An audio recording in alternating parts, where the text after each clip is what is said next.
তৈয়িবা সুন্দর করে বলেন তো দেখি। কালিমা তৈয়িবা লা ইলাহা ইল্লাল্লাহু মুহাম্মাদুর রাসূলুল্লাহ।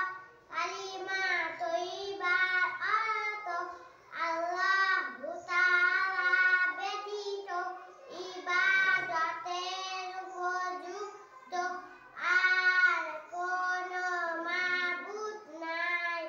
হযরত মুহাম্মদ মুস্তাফা সাল্লাল্লাহু আলাইহি ওয়াসাল্লাম আল্লাহু তাআলার রাসূল।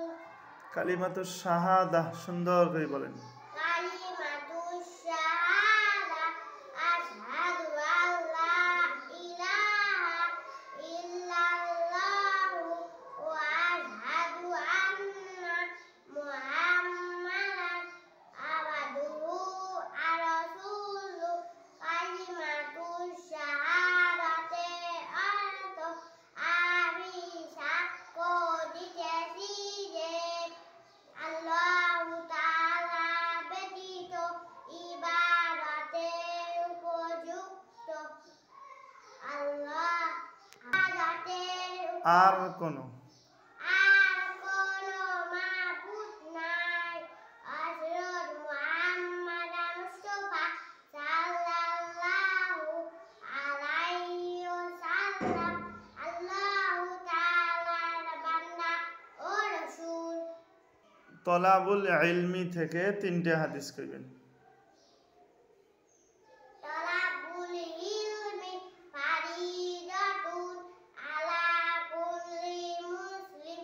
যিনি আলেম তলব করা প্রত্যেক মুসলমানের উপর ফরজ।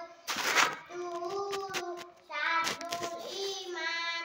পবিত্রতা ঈমানের অঙ্গ। মিফতাহুল জান্নাতিস সালাহ। নামাজ বেহেশতের চাবি। মাশাআল্লাহ। এরপরে বলেন যে ফাদলুল আলিমি আলাল আবিদি কাফাদলি আলা আদনাকুম। ফাদলুল আলিমি আলাল আবিদি কাফাদলি আলা আদনাকুম। অর্থ বলেন।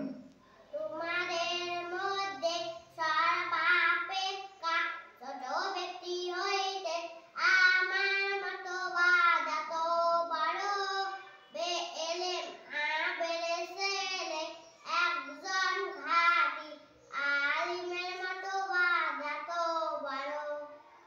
খায়রুকুম মান তাআল্লামাল কুরআনা ওয়া আল্লামাহ। খায়রুকুম মান তাআল্লামাল কুরআনা ওয়া আল্লামা। তোমাদের মধ্যে সর্বোত্তম বলেন।